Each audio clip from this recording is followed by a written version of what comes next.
कि रख हौसला वो मंजर भी आएगा, रख हौसला वो मंजर भी आएगा, प्यासे के पास चलकर समंदर भी आएगा, थक कर ना बैठ मंजिल के मुसाफिर, मंजिल भी मिलेगी और मिलने का मजा भी आएगा। कहते हैं कि रख हौसला वो मंजर भी आएगा, प्यासे के पास चलकर समंदर भी आएगा, थक कर ना बैठ मंजिल के मुसाफिर, मंजिल भी मिलेगी और मिलने का मजा भी आएगा। कहते हैं कि काम करो ऐसा कि पहचान बन जाए, काम करो ऐसा कि पहचान बन जाए, हर कदम ऐसा चलो कि निशान बन जाए, यहां जिंदगी तो हर कोई काट लेता है, जिंदगी जियो इस कदर कि मिसाल बन जाए। इसी के साथ हम आज की कक्षा की शुरुआत करते हैं।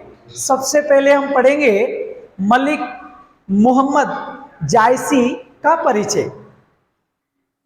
हमारे सिलेबस में मलिक मोहम्मद जायसी का जो परिचय है उसके पश्चात हम नागमती का वियोग खंड पढ़ेंगे। तो शुरुआत करते हैं आज मलिक मोहम्मद जायसी।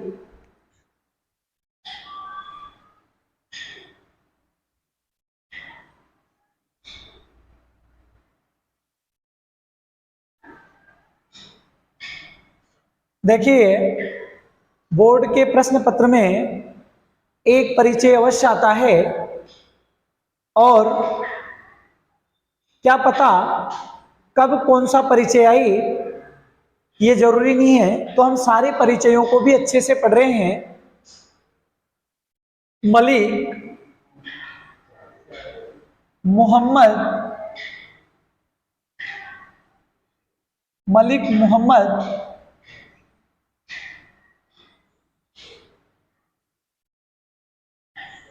जायसी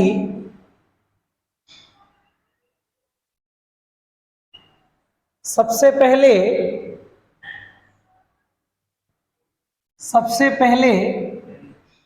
हम पढ़ेंगे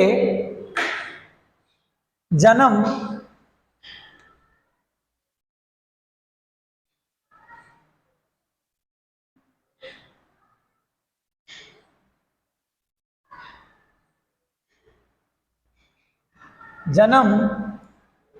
इनका जन्म कब हुआ था?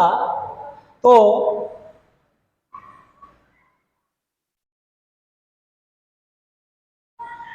सन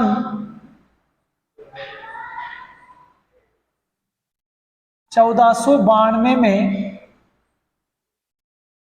इनका जन्म हुआ।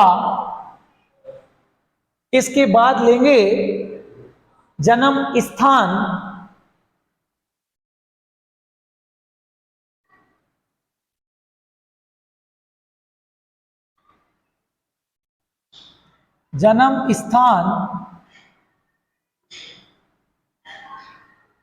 जन्म स्थान ये फैन चला दो सारे पीछे वाले ताकि आवाज। जन्म स्थान तो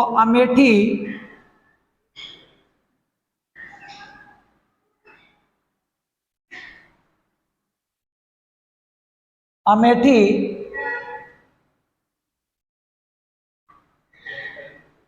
उत्तर प्रदेश।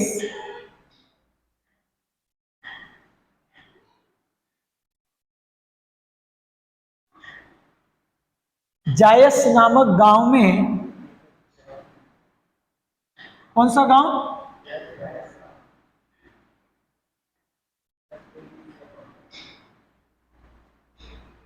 जायस नामक कस्बे में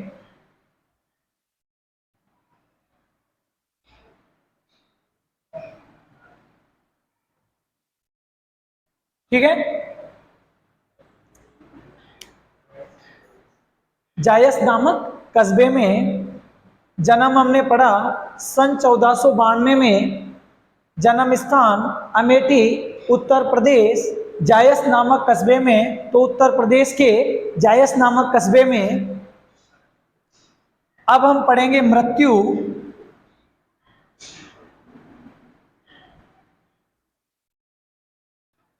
इनकी मृत्यु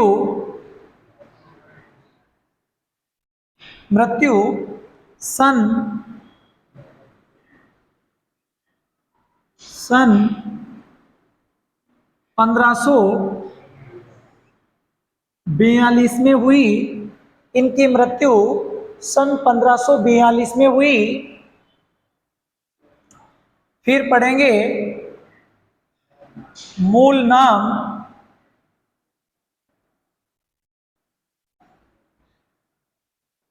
मूल नाम, इनका मूल नाम मोहम्मद मोहम्मद इनका जो मूल नाम था वो था मोहम्मद। जन्म 1492, मृत्यु 1542। जायस नामक कस्बे में इनका जन्म हुआ, अमेठी उत्तर प्रदेश में। मृत्यु 1542। मूल नाम मोहम्मद। पिता मलिक राजे अशरफ।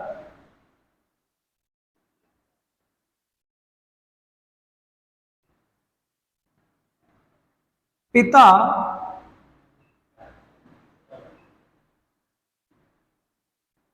मलिक राजे अशरफ।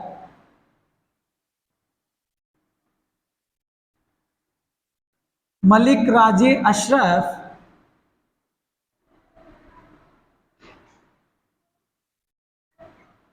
पिता मलिक राजे अशरफ। नाना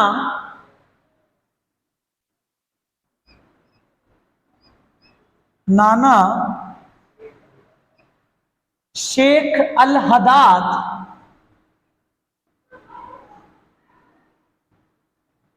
नाना शेख अल हदाद।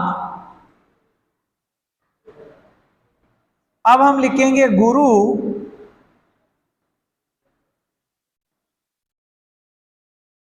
इनके गुरु का नाम था शेख बुरहान सैयद अशरफ।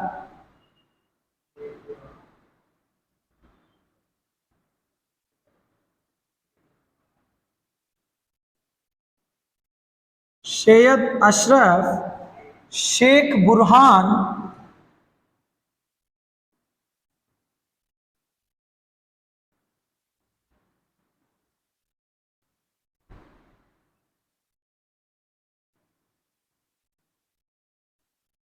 शेख बुरहान। फिर हम लेंगे इनकी भाषा। इनकी भाषा थी अवधी।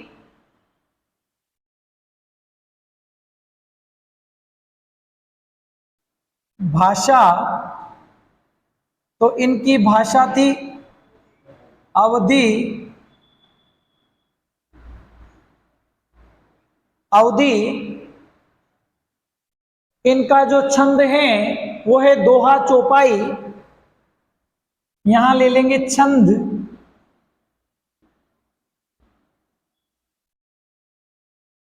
छंद दोहा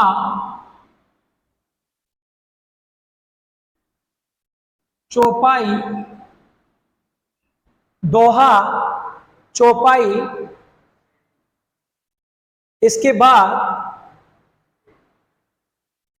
शायद शैली को यहां ले लेते हैं, है ना, आ जाएगी या फिर यहां भी आ जाएगा, कोई दिक्कत नहीं, यही ले लेते हैं अपन तो। फिर आता है शैली।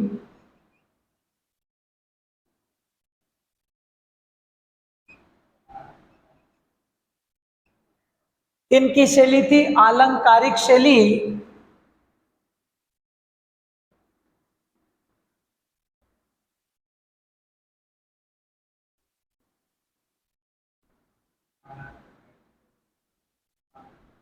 आलंकारिक शैली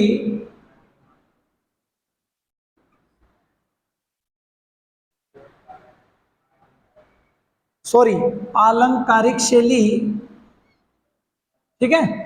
आलंकारिक शैली, प्रतीकात्मक शैली,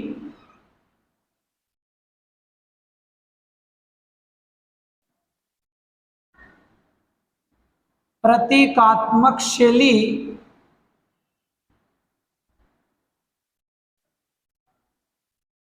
प्रतीकात्मक शैली, शब्द चित्रात्मक शैली,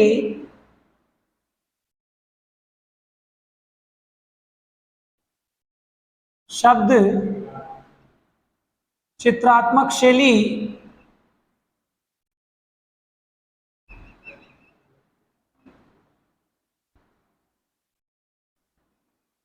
शब्द चित्रात्मक शैली, अतिशयोक्ति प्रधान शैली,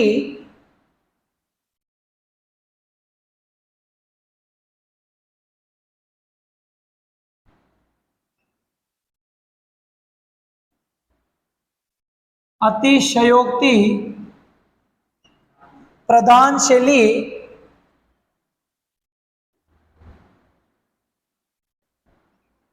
अतिशयोक्ति प्रधान शैली, जन्म सन 1492 में अमेठी उत्तर प्रदेश जायस नामक कस्बे में जायस नामक कस्बे में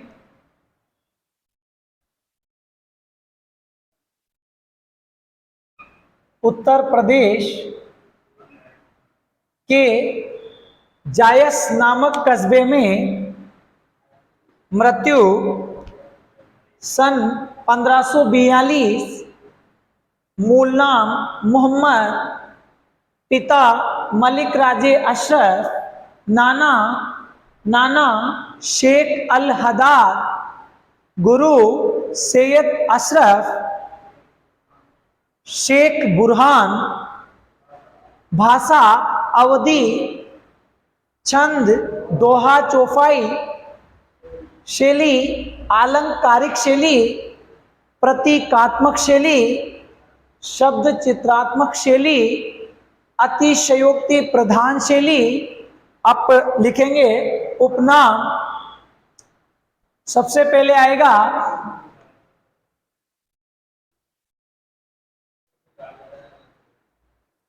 सूफी काव्य धारा का प्रवर्तक कवि, तो यहां ले लेंगे उपनाम।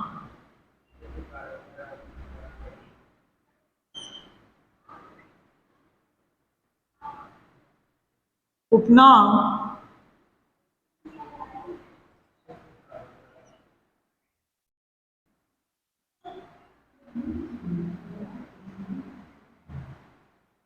सूफी काव्य धारा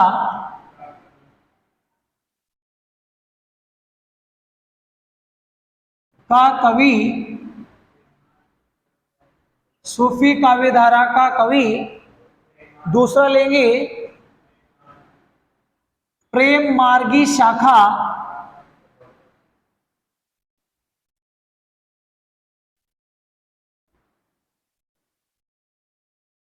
प्रेम मार्गी शाखा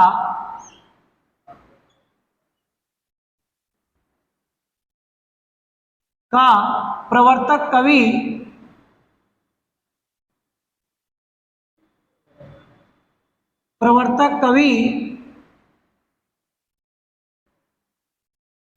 अब आगे बढ़ते हैं। प्रमुख रचनाएं,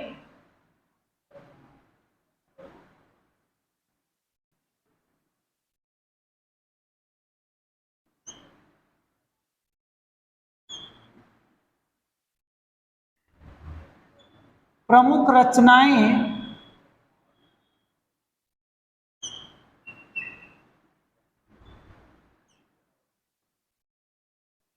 प्रमुख रचनाएं,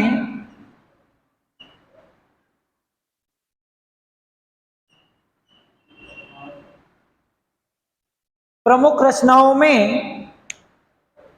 हम सबसे पहले लिखेंगे, आप ध्यान से देखिएगा क्योंकि यहीं आकर गलती होती है और यही मेन टॉपिक है। क्यों? क्योंकि इसका जो परिचय है वो बहुत सारे लिखते तो सब हैं, मगर सब में अच्छा कौन लिख रहा है।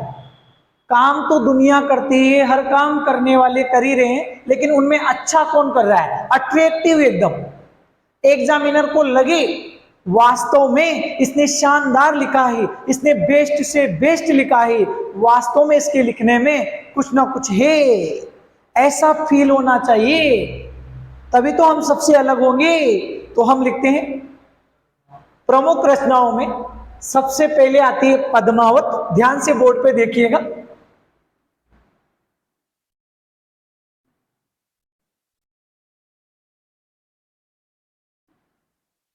कहते हैं ना कि लिखने की एक शैली होती है, उसी तरीके से लिखें। पद्मावत,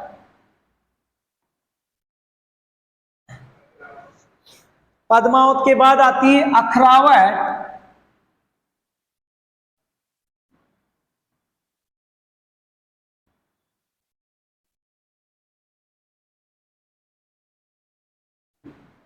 अखरावत, पद्मावत, अखरावत, सखरावत,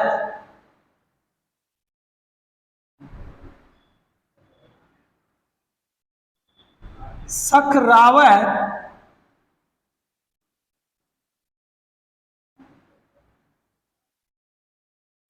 पद्मावत, अखरावत। मैं आपको एक लाइन सिखाऊंगा, उस लाइन से आपको पूरी याद हो जाएगी, कहीं कोई समस्या नहीं आएगी।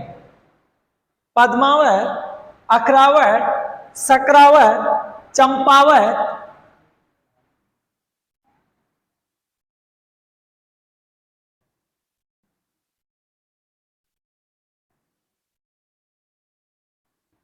चंपावत, पद्मावत, अखरावत, सकरावत, चंपावत। इसके बाद आता है मटकावत,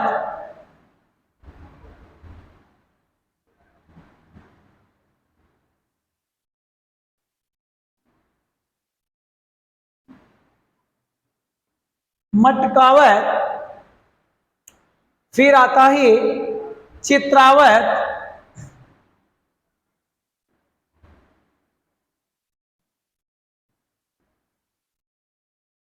चित्रावत,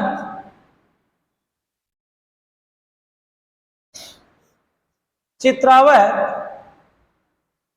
फिर इसके बाद आता है सुरवानामा,